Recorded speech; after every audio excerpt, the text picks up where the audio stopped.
नमस्कार, मी मयुरेश खडव. एकमत न्यूजच्या या विशेष मुलाखतीत आपलं मनापासून स्वागत. अंबरनाथ नगरपालिकेची निवडणूक अवघ्या 4 दिवसांवर येऊन ठेपलेली आहे. सर्वच पक्षांनी जोर लावलेला आहे.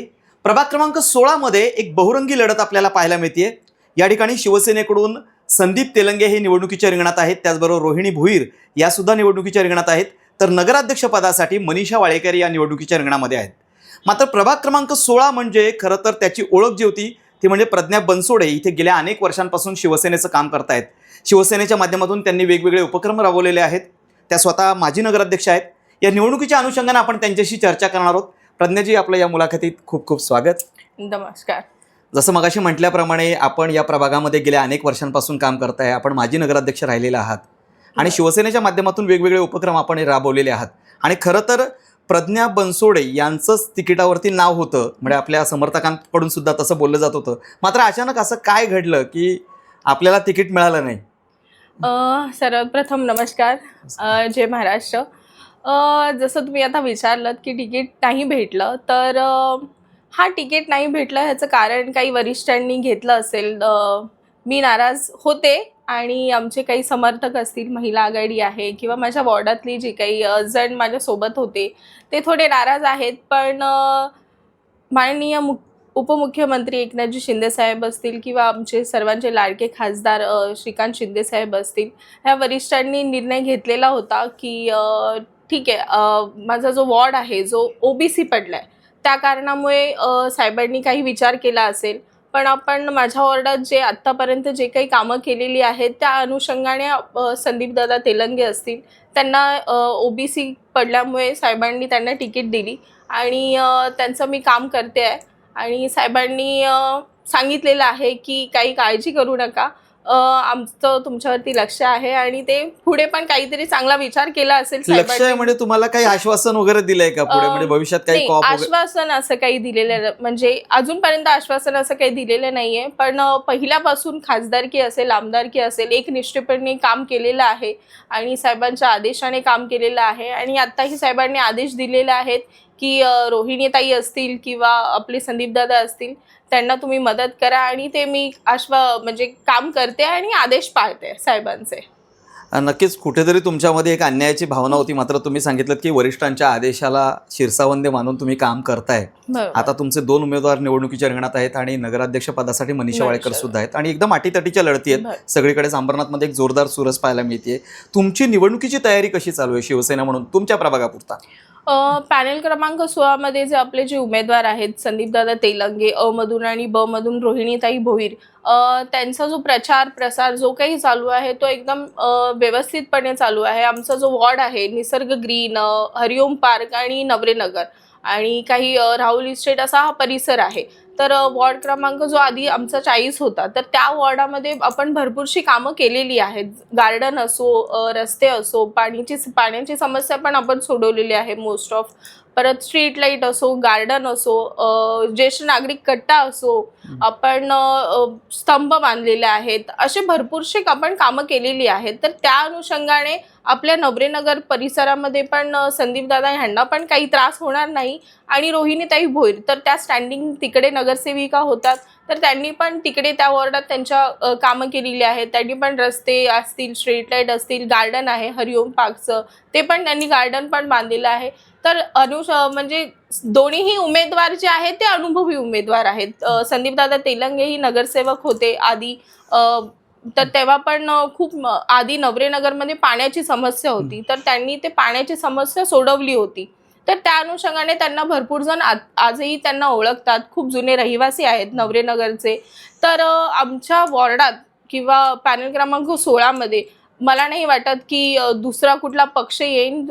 आधीपासून म्हणजे मी नगरसेविका झाली 2015ला, तेव्हापासून शिवसेना आम्ही म्हणजे झेंडा आम्ही तो हे केलेला आहे, शिवसेनेचा झेंडा हाती घेतलेला आहे. तर ते शिवसेना आम्ही तिकडे आता मोडू देणार नाही, दुसरं कुठलाही पक्ष येऊ देणार नाही. पॅनल क्रमांक 16 मध्ये जर कुठला पक्ष येईल तो शिवसेनेचाच असेल. बरं, तुम्ही कामं सांगितलीत, खूप सारी कामं केलीत, तरी पण सुद्धा तुम्हाला असं काय वाटतं की निवडणूक जिंकल्यानंतर म्हणजे तुमचे उमेदवार जर जिंकले हो. तर तुम्ही प्रकर्षाने कुठल्या समस्यांना प्राधान्य द्याल की या समस्या आपल्याला सोडवायला पाहिजेत? आता जर थोड्याफार समस्या आहेत, नाही असं नाही आहेत की आपण 101% काही कामं म्हणजे जे असतील बरोबर. तर ते आपण केलेले आहेत, पण काही थोडीफार कामं आहेत ती राहिलेली असतील. तर आता भरपूरसं चेन स्नेकर होत आहेत आपले, हां, चोरी चोरीच्या- होते. चोरीच्या चोरीच्या अनुषंगाने संदीप दादांनी आमचं बोलणं झालेलं आहे. तर ते आम्ही सीसीटीव्ही कॅमेरेज असतील, आम्ही सीसीटीव्ही कॅमेरेज आम्ही लावणार आहोत. महिलांसाठी आम्हाला काही करता येईल, महिलांसाठी आम्हाला रोजगार असेल किंवा म्हणजे मी असेल किंवा दादा, आम्ही दोघांनी तुमचे किंवा स्वतःचे रोहिणी महिला ताई बचत स्वतः- गट हो, सुद्धा आहेत खूप सारे. स्वतःचे बचत गट आहेत. तर त्या अनुषंगाने मला एक कॅम्प घ्यायचा आहे, मोठा कॅम्प घ्यायचा आहे, जो कॅन्सर पेशंट, आता भरपूरसं महिलांमध्ये कॅन्सर, Breast cancerचं प्रमाण ब्रेस्ट कॅन्सरचं वाढायला प्रमाण वाढत चाललंय. तर त्याच्यावरती मी एक नक्कीच मोठं कॅम्प घेऊ आम्ही महिलांसाठी. आणि अजून भरपूरशी जी काही कामं आहेत उरलेली तर ती आम्ही नक्कीच पूर्ण करू.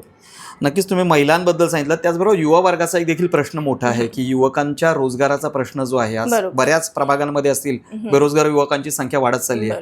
आपलं अंबरनाथ जे आहे ते इंडस्ट्रियल झोन आहे, वेगवेगळ्या प्रकारचे कारखाने आहेत. आता श्रीकांतजी शिंदे वेगवेगळे उपक्रम राबवतच आहेत, पण त्यांच्या माध्यमातून या तरुणांना सुद्धा रोजगार मिळावा यासाठी काय प्रयत्न राहतील आपले? तरुणांचा विषय तर मी युवा सेनेमध्ये पण आहेच, कार्यकारी सदस्य म्हणून आहे. तर आम्ही पूर्वेश भाई आमचे आहेत, तर पूर्वेश भाई पण आम्हाला जे आदेश देतात किंवा युवा सेनामध्ये जे आम्ही कार्यक्रम करतो किंवा आत्ता जे युवांमध्ये आम्हाला करायचं असेल तर MIDC आता मोठी झालेली आहे, नवीन MIDC झालेली आहे. तर त्या दिवशी आपले शहर प्रमुख अरविंद वाळेकर आमच्या एका सभेत पण ते म्हणाले की आपली MIDC एवढी मोठी झालेली आहे तर तिथे आपण युवांना संधी देऊ. तसंच आम्ही आपल्या वॉर्डातून पण जे काही युवा असतील तर त्यांना पण आम्ही नक्कीच संधी देऊ. नक्कीच. एक शेवटचा प्रश्न, आता तुम्ही तुमच्या प्रभागाबद्दल सांगितलं, ओव्हरऑल आपण निवडणुकीबद्दल बोलूयात की अंबरनाथ शहरामध्ये एकदम अटीतटीच्या लढती पाहायला मिळत आहेत. खरं तर निवडणूक 2 तारखेला होणं अपेक्षित होतं, मात्र अचानकपणे निवडणूक आयोगानं निर्णय घेतला आणि निवडणूक पुढे आली. आता 20 तारखेला मतदान होतंय. प्रचारासाठी वेळ पण मिळाला, पण तेवढाच उमेदवारांना आणि मतदारांना त्रास सुद्धा झाला. एकंदरीत चित्र पाहता तुम्हाला काय वाटतं की शिवसेना किती ताकदीने या निवडणुकीत उतरली ते आपण पाहिलंच आहे, किती ताकदीने विजयी होईल, काय सांगाल?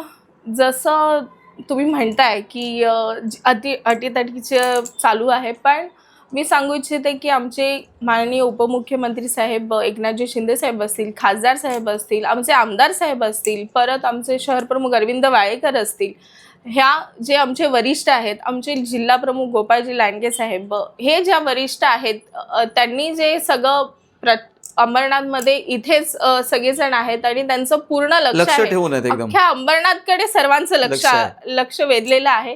तर मी सांगू इच्छिते की शिवसेनेचा झेंडा आम्ही सत्ता येईल आणि गेल्या 25 वर्ष शिवसेनेची सत्ता आहे आणि आमच्या मनीषा अरविंद वाळेकर ह्याच नगराध्यक्ष होतील.